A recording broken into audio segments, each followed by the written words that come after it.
What's up, guys? Welcome back to the channel. Welcome back to the Bianconeri zone. And we got played by Conte. When I say we, the guy on the picture, John Elkann, got absolutely played by Antonio Conte because he's staying at Napoli. And that leaves us in, well, this situation where we have 1,000 questions and not even one answer to any single question at this moment in time. And it's yet another failure from Elkann, planning wise, and structure wise, and being the club we used to be. We keep falling behind, and it's getting uglier and sadder with every time passing. And there's non positivity that can. It's not about being positive. It's about being real. Look at the situation, and this is not even about yes, I want Conte or no, I do not want Conte. This is about, and I never said once I want Conte at the club, yes or no. I was always on the point where he is the number one target. I want to see if the club can finally get something they want strongly over the line and keep it moving. And they fell yet again. And now we look like absolute idiots. And I say we, not the fans, but the club, look like idiots one more time. So let's talk about the timeline and how Conte actually, played us and he made us look like a fool again. So hit the like button, subscribe to the channel, and let's talk about it.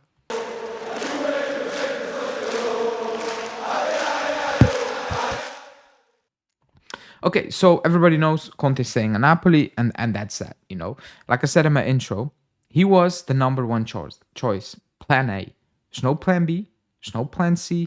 There's no plan D. There's plan Z, and that's keeping Tudor. I think it is because plan A until Z was up until Z was Antonio Conte, and that's nobody can deny that. No rumor can dismiss that. Whatever. No PR can change that. He was dead on certain he was getting Antonio Conte to coach this club again.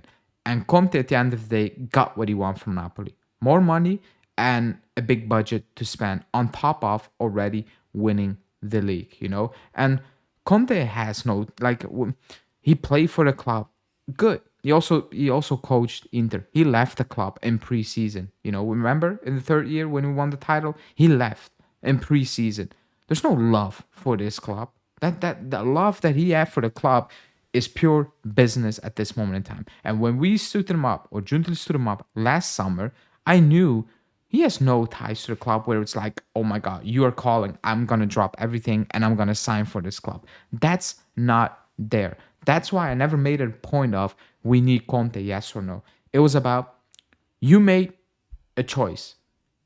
And the messed up part is you were certain you were making the right choice and it was a done deal, leaving you in a situation where every single person on this planet knows you do not believe in Tudor. That's one. That's the obvious thing. Two, when it comes to Tudor, not even Tudor believes that the club believes in him. That's why he said post Venezia, confirm me before the Club World Cup or I'm not taking this team to the Club World Cup.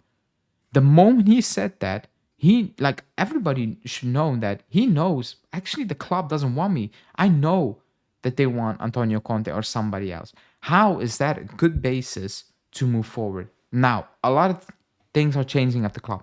New people coming in, old people who have been at the club, getting new responsibilities. Maybe they wake up and they're like, it's our club right now, or it's our project, or whatever you want to call it. Whatever buzzword you want to put in there. It's our process, it's our whatever.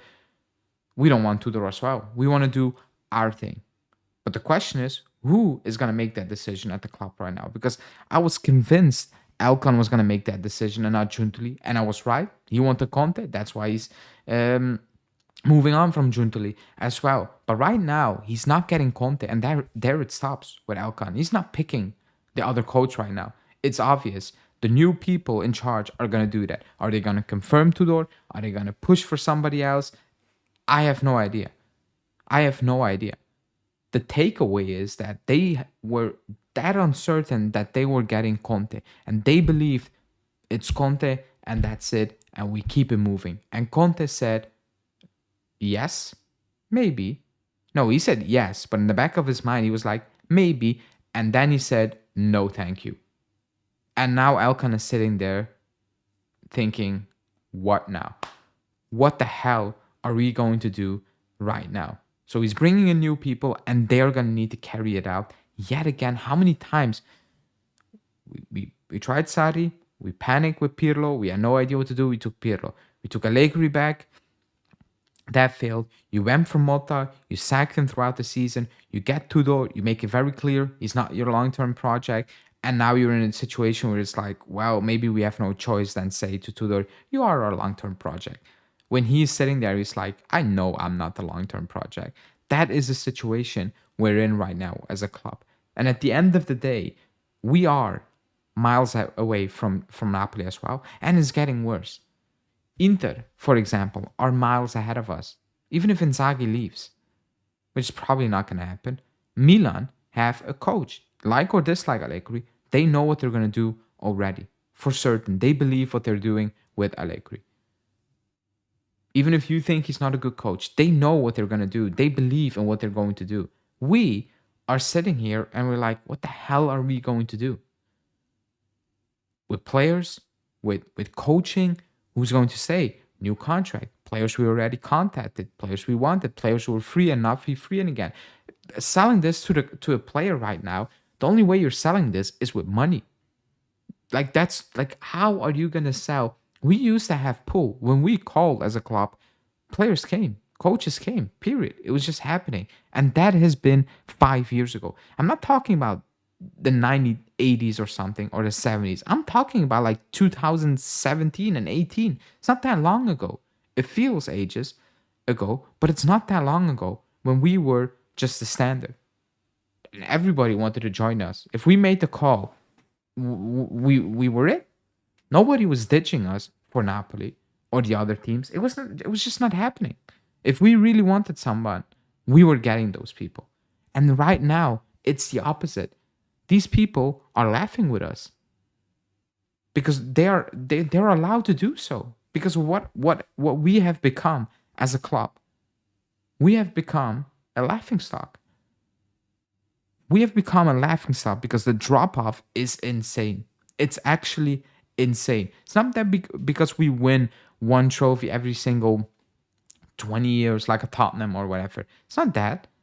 It's a different laughing stock because we were so dominant and we have dropped off so massively, and it's getting worse every single season. Every single time you think, you know what, it cannot get worse, the clock pops up and they're like, ta-da, it's worse. It's actually worse. We thought we had a deal, and well, it's not even happening. It's actually crazy, but that's the reality. We got played. Elkann got played, and now figure it out. Figure it out. What the hell is going to do? What the hell is he's going to do? I have no idea. I have absolutely no idea. I'm interested to see what the plan is, but right now I cannot tell you. I cannot even make a guess. That's how confused I am with the situation. Anyways, let me know in the comments what you think about the entire Conte situation. Did he play us? Is it just on Elkann? Was he never close? You let me know in the comments. Like the video, subscribe to the channel, and I will speak to you guys soon. Well, tomorrow. Ciao.